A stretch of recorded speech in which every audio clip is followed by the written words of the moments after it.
Hello and welcome to this first video about my binge eating and weight loss journey.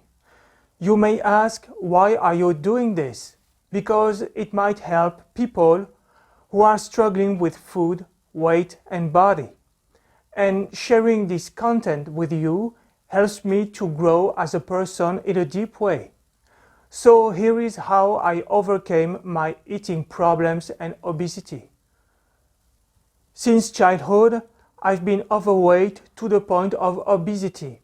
Strangely enough, my slender mother was cooking healthy, but she prepared copious meals and kept the cupboards well stocked.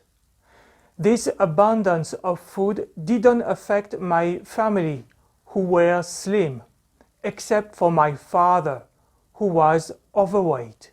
His father was overweight too. So I would probably inherited their genes. I overate at meals without knowing when I was hungry or full. I was always finishing my plate and others' plate, plus having extra helpings. Between meals, I isolated myself and ate large quantities of fatty, sugary food, even healthy food. I was out of control, without compensatory behavior like purging. This ended in a stomach ache and shame. Besides, I didn't exercise, so I had a rapid weight gain. I had the symptoms of hyperphagia, or binge eating, described as an eating disorder.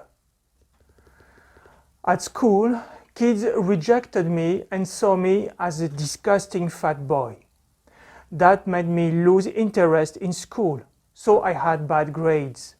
On the way home from school, I used my allowance to buy packs of cookies at the grocery store and eat them all. Home was no better than school. My older brothers were far from gentle. My father was distant. My overprotective mother was yelling at me because I emptied the cupboards. As I was getting bigger and bigger, my parents stopped pocket money and hyper-palatable food. They took me to the doctor, to the shrink, to the hospital. They put me on several diets and exercise, but to no avail. I didn't know why I ate so much. I just knew there was a noise in my head that made me focus on food to calm down and get out of my mind. And I would convince myself that overeating was my only way out.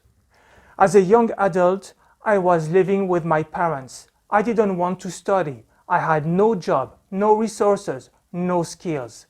I was playing video games and watching movies all day. I was still binge eating and obese. I didn't care. I felt numb inside.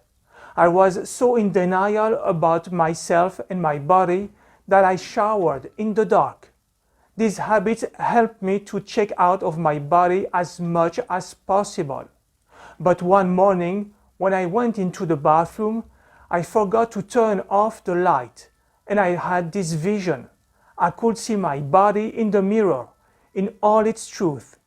This body was the expression of my inner world and the outer world as I perceived it. This revelation hurt my eyes, but I faced up to it and realized the full extent of my situation. This came as a shock. The body I saw in the mirror didn't correspond to the body image I had in my head. I couldn't go on like this. I had to react. I needed an electric shock, a quick shift, without asking myself any questions. So I entered a period of eat less, exercise more. When I managed to slim down, I was on a high, but the excitement was short-lived because the compulsions returned and were alternated with food restriction. And I told myself, this is the very last time I overeat. Tomorrow, I will go back to my good resolutions. And in fact, I didn't. I overate again. I couldn't eat in moderation. I was in the all or nothing mentality, either ravenous or starving myself. This lifestyle led me to believe that I was in control of my weight, but the opposite was true. I gained back to the weight I lost and even more. I concluded that dieting was unsustainable because it was mentally and physically exhausting. This failure led me to a standoff. As I felt like there was no way out, I drowned myself into binge eating and got obese again. Traditional methods such as therapies, weight loss programs, and gym coaching didn't work for me, so I had to find an alternative approach. While searching on the internet, I came across personal development. I was skeptical because this approach, based on self-coaching, seemed esoteric and simplistic to me, but I wanted to find out more. After a great deal of research, I realized that the solution to the problem wouldn't come from food restriction, nor from intensive workout, nor from uncovering a repression. The problem lay elsewhere. I needed change in my life. In order to change my life, I needed to change my mindset. To change my mindset, I had to harness my mind.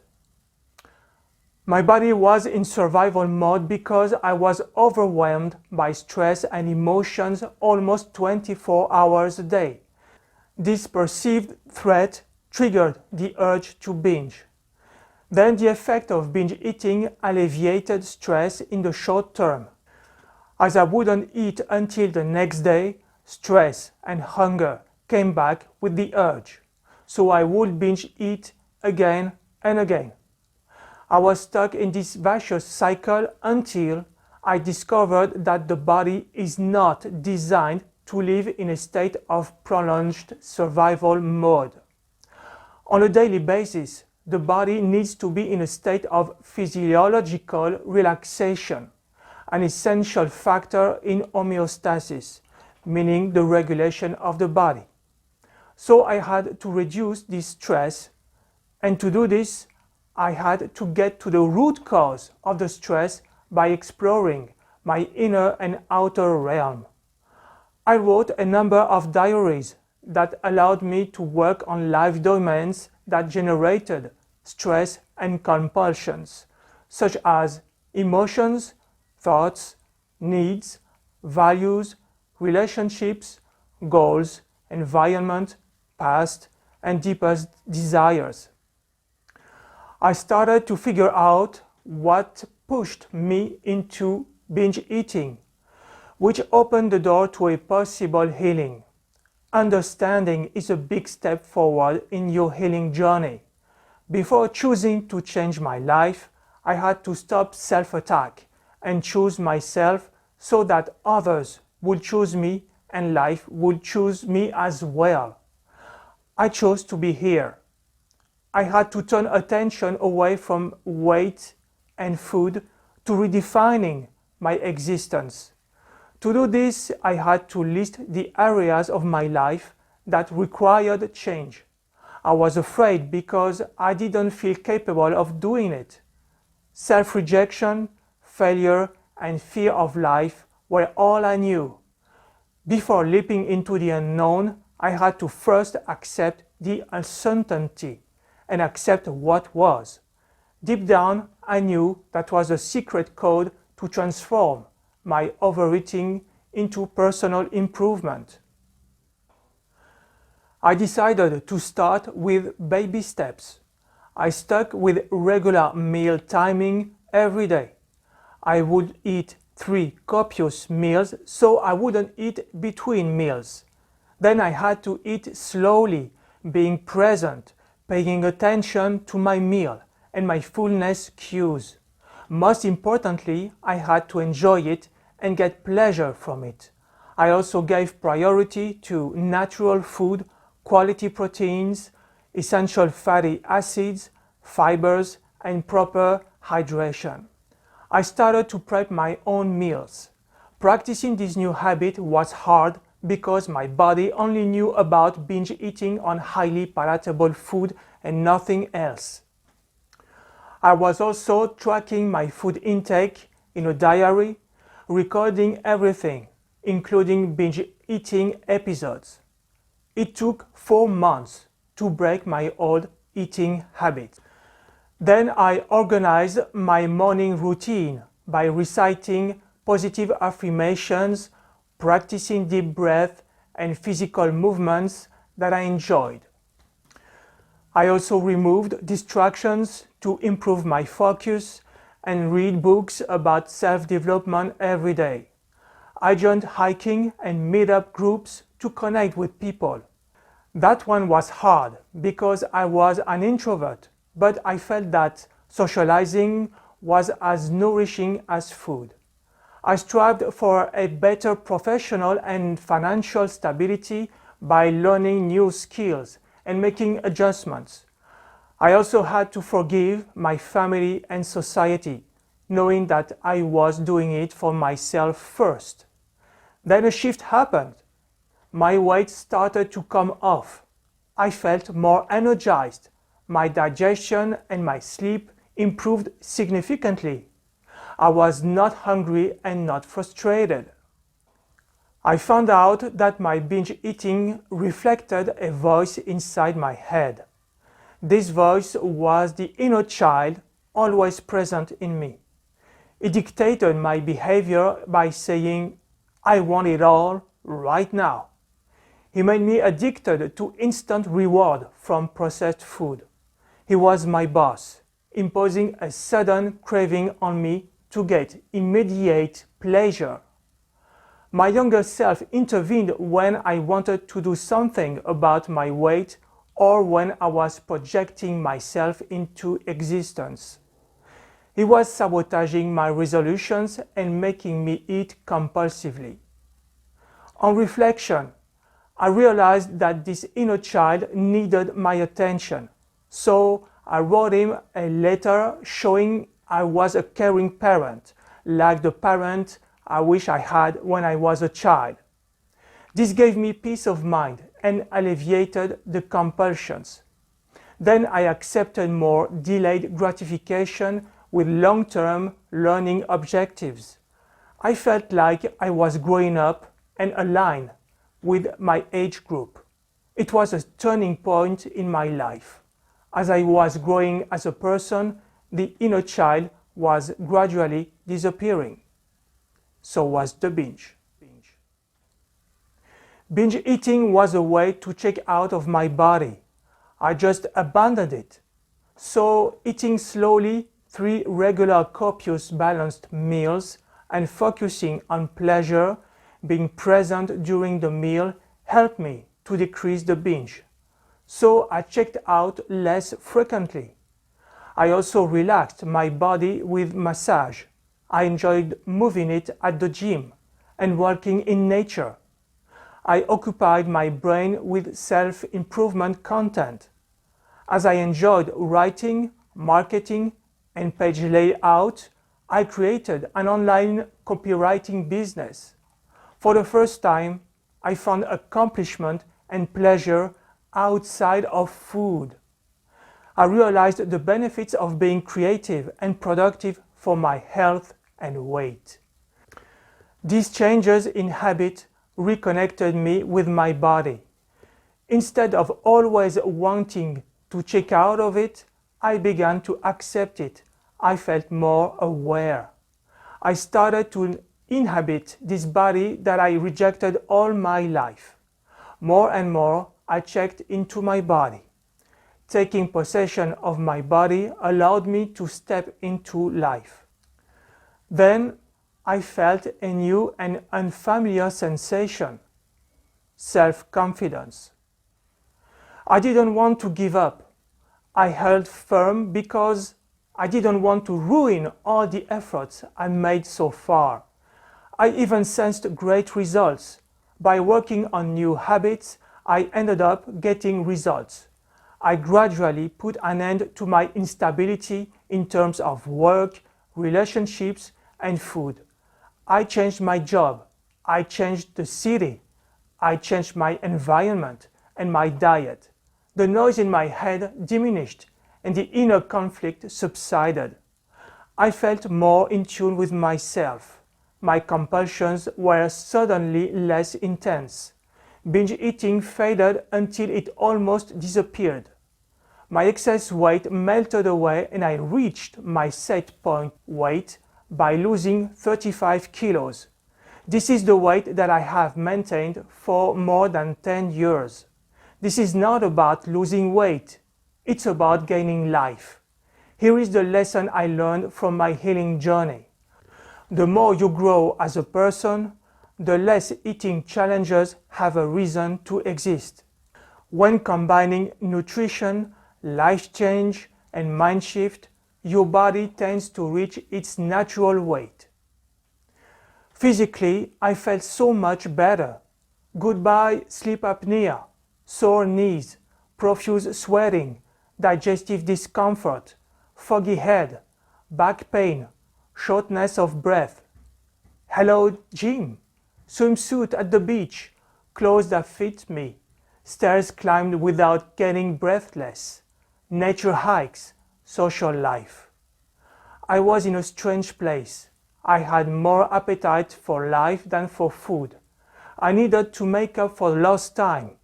When I felt present in my body for the first time, it was as if I'd woken up from a long coma. The more I felt good with my body and food, the more I committed to my activities, my goals, and my relationships, and vice versa. By inviting awareness into my existence, I realized what a formidable machine this body was for interacting with my environment and also, above all, a great vehicle, a shelter for my mind. For the first time in my life, I wanted the world to know that I existed, which is not to say that life became easier and without discomfort, but I was more accepting of what is. Then I discovered a new and vibrant feeling, self-esteem. I first trained in dietetics to learn how nutrition impacts health and physiological functions. Then I wanted to find out more about personal development related to nutrition. I wondered if there was any official teaching on the relationship with food. My research led to the Institute for the Psychology of Eating, a renowned American school that teaches its students in eating challenges, nutrition, and life coaching. I enrolled at this institute for my personal enrichment. I was astounded by the high-value content of this training, which provides an enormous amount of dynamic tools adapted to most eating disorders.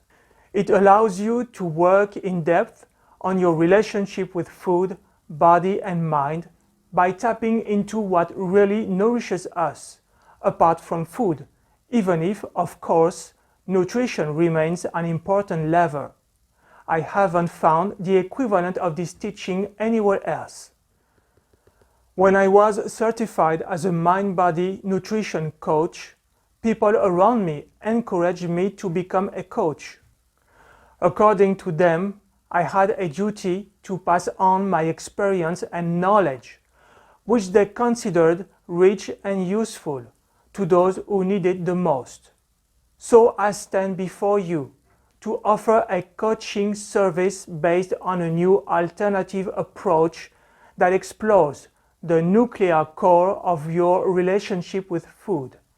If you recognize yourself in my journey, if you're experiencing food, weight, and body challenges, then I invite you to click on the link below in the description. I have a question for you. Why do you wait to live your life until you lost extra weight? Live your life now by unleashing your metabolic power. Make peace with food and life. Become the owner of your body, not its tenant. Give yourself permission. It's your natural right. So go for action. An eating issue is not a foregone conclusion. Any situation can be reversed if you find the right method for you. Investing in yourself is the best decision. Start your healing journey now. It's well worth it. Do you know what is my greatest reward from my healing journey? I can take a shower with the light on. I stop eating when I'm full, and I found self-fulfilling activities outside food. What about you? What's your relationship with food and body? How is your journey so far? Tell your story in the comment section below. I'm very curious about it. If you enjoyed this video, please subscribe, click the like button, comment, share to keep this channel going. Until then, nourish your life.